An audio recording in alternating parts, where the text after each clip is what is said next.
the city. Their left flank was anchored on the Rappahannock River. Their right flank was anchored on a swamp called the Massaponics, which means that the position could not be turned.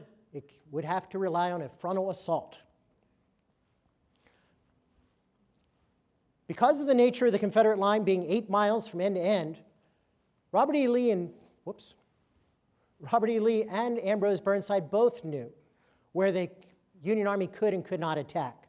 Nobody was going to attack the center of Lee's line because of the re-entrant angle and the process of getting caught in a crossfire, which that left only 2 points, a salient on the north end and a salient on the south end. The north end is Marie's Heights and a stone wall. The south end is Prospect Hill and Stonewall Jackson. So either way, they're going to have to attack a stone wall. But there's only one stone wall here that can be attacked decisively to win this battle. And it's not Marie's Heights and the stone wall, for the simple reason that the line is oriented from north to south. To take the northern end of the battlefield, the Confederates can always fall back south. They can always take the next defensible position and drag out this campaign and use the weather to effect. But if you attack the southern end of the battlefield, it's the closest to Richmond, and you take that position, it makes the entire Confederate line untenable, forces the Confederates to withdraw, but they cannot withdraw southward because you've already interdicted between Richmond and Richmond's defenders. Lee can only retreat westward at that point into an area ominously referred to as the Wilderness, an area that would be very difficult to reorganize on the fly. And that would leave Burnside with several options in which he can pursue them and attack them, destroy them in piecemeal, or he takes the inside track to Richmond, or he takes the inside track to Richmond and compels the Confederates to defend it, which means fight on any ground that Burnside selects to his advantage. You get options if you attack the south end. You don't get any options if you attack the north end. That said, there's only one attack on the south end of this battlefield. There are 7 attacks on the north end of this battlefield. So at least empirically, the north end seems to get a lot more attention and a lot more focus because it seems that there's a lot more effort that's put into that. I don't look at it that way because that's not the best lens to put on trying to find a solution to why they do what they do. There are a couple of problems for why the attack on the south end only happens once, and it's very small. Part of it is the general that you're seeing here, Major General William B. Franklin. He's in command of the entire left wing. He's the left Grand Division commander. He has 60,000 men, about 12 divisions of troops. He wants to make the attack, but he is also an extremely cautious man. He's very close to McClellan, and he is a sycophant that has gotten a lot of McClellan cues. In this case, he's worried that he's got Stonewall Jackson in front of him, a notorious career killer for Union officers, so that makes him cautious. Secondly, he's got a river across his line of retreat, which also makes him cautious. And he's got about a mile of open floodplain devoid of cover between him and the Confederates. So they're going to see you coming every step of the way. But he wants to make the attack because that's the decisive spot. He has caveats. One, he wants an entire third of the Army, 2 Army Corps, to come and guard his pontoon bridges, to set up a defensive cordon so that if anything goes wrong in his attack, he can fall back into that safety net. Secondly, he wants the attack to go off before dawn so that they can cross the floodplain under cover of darkness. They don't like to actually do combat in darkness, but maneuvering across a big open field, they feel that they can manage that, even with a volunteer force. So these were the caveats. Burnside agreed, cut orders, and sent them to General Franklin on December 13th. The orders arrive at 7:30 in the morning. There is no pre-dawn maneuver. You're not getting 2 Army Corps to guard your bridges. You're getting 2 understrength divisions, about 1/4 of what you asked for. You're getting about 8,000 men under such luminaries as Daniel Edgar Sickles and David Bell Burnie. They are not A-list generals at this point. And some of them will never be A-list. Okay, let's be fair, none of them will be. But the order itself is the most interesting and intriguing and almost mystifying.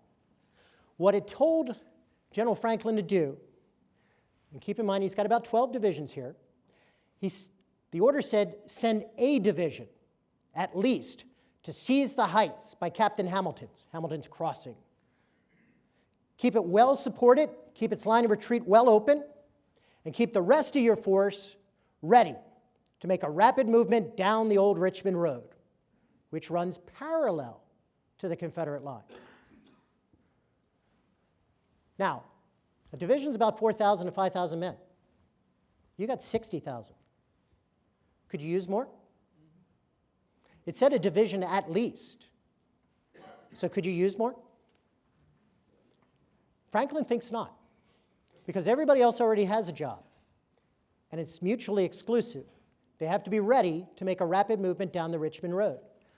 Now, if you're moving west across open field, you are not on the road ready to move south. At that point, he came to the conclusion that he was no longer the main attack, that the assault was somewhere else, and that he was a diversion, because he was thinking in small terms. 4,000 for an attack, another 4,000 perhaps in support, and 52,000 doing nothing, waiting to go in seemingly an irrelevant direction. So Franklin decided to follow the order to the letter of the law. He didn't question it. He didn't have direct communications with Burnside to say, what does this mean? He has a telegraph between his headquarters and Burnside's, the first time we've ever linked headquarters by telegraph, I might add, another unprecedented moment. But great bureaucratic thing. They spent tons of money on state-of-the-art equipment, but no training. Especially with the generals, they didn't know what to do with this thing, so they ignored it. As far as Burnside was concerned, he thought he ordered a major attack. He wrote to a brother officer after the battle, "I don't give half my army to a man to make a feint. I don't give 60,000 men to a man to make a demonstration. That was my main effort." And Franklin knew my mind. Well, clearly Franklin didn't. How did Burnside ever conceive of the idea that he had ordered 60,000 men to attack? You saw the order. We just went through it. Anybody here feel that that was a major, overwhelming attack? Use all your resources? Here's the interesting thing. The map. This is a map that several of the Union officers were carrying out on the battlefield, including Burnside. It's got Fredericksburg at the top and the Rappahannock River. It's got the Richmond Road, which goes by numerous aliases, the Bowling Green Road, the Richmond Stage Road, the Road to Richmond, the Road to Bowling Green. The southern end of the battlefield, and this is our road, but look what it does.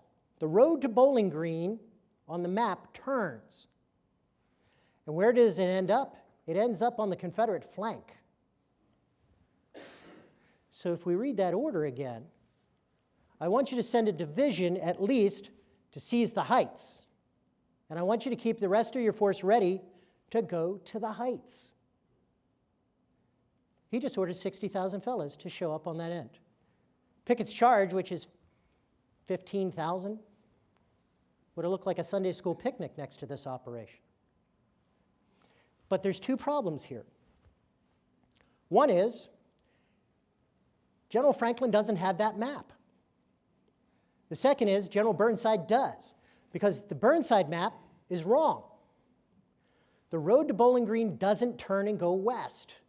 It goes south, and it goes parallel to the Confederate lines. It's easy to understand why that mistake happens, because if you look at the regular map, it comes down to that road in question. But if you go a little further south, it comes to a Y-shaped intersection, and the inside track does go south and goes to Richmond. This intersection got confused with this intersection, and they got foreshortened into one intersection on the map. So that's how they had a fundamental breakdown in understanding. Maps are not standardized in 1862. We're not going to see them copying maps until 63, 64, largely because of things like this. There's no commander's intent telling what we want Franklin to achieve in the bigger scheme of things, but commander's intent is a 20th century concept, so I really can't ding him for that. He's doing exactly what 19th century officers do. But it doesn't have any context, and as a result, one reads it and assumes that he's making a demonstration, and the other's writing it, assuming that he's ordered the biggest assault the Army of the Potomac has ever made. In the end, whoops, double it back. The man who could have solved the entire problem is the one we never talk about, Brigadier General James A. Hardee. Hardee is the man who took the order out of Burnside's hand with Burnside's explanation and put it into Franklin's hand. So when Franklin looks at the quixotic order and says, what does that mean?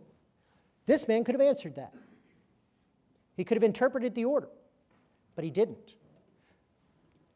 By his own admission, he was too afraid of General Franklin. Franklin's own admission, he'd been up all night waiting for a pre-dawn attack, never getting the order. He was as cross as a bear when Hardee showed up. And so as a result, he intimidated Hardee, and Hardee wound up handing him the order and then quietly slipping into one of the corners of the headquarters and just trying to stay off the radar. After the fact, Burnside blamed Hardee. The Congress blamed Franklin. The Army blamed Burnside. Franklin was ousted. Burnside was removed. And the guy who could have interpreted the order, well, he survives. In fact, he's going to reemerge in the history of the Army of the Potomac with another highly sensitive document when on June 28, 1863, he makes sure that Joseph Hooker relinquishes command to George Gordon Meade just before the Battle of Gettysburg. So Hardee's a survivor by not opening his mouth. Not the best precedent. So, a small Union attack on the south end of the battlefield. The smallest division on the field, 4,000 men, led by one of the most obscure officers on the battlefield, George Gordon Meade. Meade is so obscure at this particular moment that he's a major general commanding the smallest division, and he outranks 3 of the corps commanders on the field, who are brigadiers, and the Army commander doesn't even know it. That's how far off the radar he is. When he launches his attack, he does the almost impossible. He found a small seam in the Confederate line and was able to burst it. A 600-yard gap that was left unprotected because it was a swamp and considered impassable, he turned into an avenue of approach. Was able to get into the Confederate lines, expand the breakthrough to almost 1,200 yards, but in the process, he had lost all of his command and control. Of his 3 brigadiers, not one of them made it into the trees. Meade was almost killed 3 times himself. At that point, his units fractured, and the people who were being exploitive at this moment, the men who were making the command decisions, were the colonels, the majors, and the captains. They went to the point of victory. They had it. They needed reinforcements to consolidate it. Meade asked for the division immediately behind him to move forward at once, and General David Bell Burnie astounded everybody by saying no, because it wasn't the proper chain of command. Meade was the 1st Corps Division commander in the Left Grand Division. Burnie was in the 3rd Corps Center Grand Division. He had been told to report to the 1st Corps commander for this op, but at the same time, he was told just take orders from the Corps commander, not the Corps commander's subordinates. So he didn't recognize Meade as an authority. He needed orders from a man named John Fulton Reynolds. And Reynolds, who's got a very good reputation in the Civil War, I would question why. What has he done to merit such great reputation? At Fredericksburg, he doesn't live up to that stature. He's disappeared. Meade can't find him to intercede. Burnie can't point anybody saying, that's the guy I take orders from. He's literally vanished at this critical moment of the combat. A careful analysis reveals that Major General John Fulton Reynolds, 1st Corps commander, doesn't talk to a single infantry unit or interact with them through this entire operation. but every single battery on the field has an action with him. He critiques their fire. He even adjusts their fire. And sometimes he even gets out of the saddle and fires a weapon. He's an old artillerist himself and has reverted back to a former stage. So instead of acting like a major general, he's acting like a major. Abdicating that responsibility, Meade sends back to Burnie a second time saying, it's not a request, it's an order, move forward. Burnie digs his heels in and says, no. Get Reynolds. Meade has to leave the front himself personally, find his nemesis, and dress him down in such a rather powerful way that one person said to listen to Meade at that moment was enough to make stones almost creep. He was volcanic. Pointing at his 2 stars and Burnie's mere 1, he said, I am the authority, and you will obey. Greatly chastened for having met George Meade, Burnie said, absolutely, right away, no problem, you got it. But it's a case of far too little and now much too late. Stonewall Jackson's been busy too, and he sends troops forward and seals that gap and forces them out. By the time we have Burnie's men in the foreground going forward, we have Meade's men coming backwards. We even have the Confederates counterattacking out into the open field, trying to capture Union artillery. This is very accurate. Burnie was there in time to save the artillery and drive the Confederates back into their own line. They go back to stasis. But the best chance of Union attack success has come and gone. They went to the brink, but they didn't get it supported. Without reinforcements, it collapses. After 2:15, it's all said and done. There's not a single thing that Burnside can do to change the outcome of this battle now, anywhere. Nor is there anything that Robert E. Lee can do to jeopardize it. But it still brings up the question of the other end of the battlefield. Why were there 7 attacks against Marye's Heights if it's not the significant part of the field? Why did they keep hammering it? Well, there's a reason. There's actually 2 reasons, a progressive reason. One is they needed to attack the other salient to keep the Confederates occupied, to prevent them from sending reinforcements to Stonewall Jackson, in essence, isolating the southern end of the battlefield by preoccupying the northern end of the battlefield. They couldn't do it just with artillery because the Confederates had better artillery positions. It needed infantry. It needed actually an incursion. They needed to insert into that Confederate line and make them deal with them. So Marye's Heights does become a target, but nothing beyond the heights. Timing is everything as well. And as we look at the time schedule, we can see why there's 7 attacks. If you will, the southern end of the field, Burnside can hear artillery fire at 10 o'clock in the morning. They've begun the battle. So at 11 o'clock, he attacks the northern end of the battlefield. He sends a division under a general named William French, Blinky French, because he has a nervous tick in his eye, and the Army being such a caring, nurturing family, made that into his nickname. So Blinky French attacks. His men are wiped out in about 35 minutes. He's lost 1 in every 4 members of personnel. He's lost 1 in every 3 officers. But what we heard on the south end of the field at 10 o'clock wasn't the attack. It was a Confederate artillerist named John Pelham preempting the attack and holding them at bay for an hour, single-handedly with a 12-pound Napoleon. When he leaves at 11 o'clock, Union artillery then bombards Stonewall Jackson's line to soften it up. From 11 to noon, they pound Stonewall Jackson. At noon, they launch an attack. What's going on at the other end of the battlefield? Nothing, which means they have to attack it again. The division of Winfield Scott Hancock goes forward. Among their legions, the Irish Brigade, about 1,250 in that one brigade. 30 minutes combat, there's 250 left in ranks. 69th New York lost every single officer that they took into combat. Every single officer. They're coming back in the hands of NCOs. They were wiped out. South end of the battlefield, when they launched their attack at noon, they got halfway across the field when they were pounded by Confederate artillery that pinned them down. Union artillery jumps back into the fight. They open on the Confederates. Now knowing where those Confederate artillery positions are, they focus there. By 1 o'clock, they have dismantled most of that Confederate artillery. Meade makes his attack and gets into that swamp. 1 o'clock, he's going to need support. What's going on up here? Nothing. So they're going to have to attack it again. The division of Oliver Otis Howard is going to go charging out there. They last about 40 minutes and have similar losses. Some of their units going about 45 to 55% losses. 2 o'clock, Stonewall Jackson's counterattacking.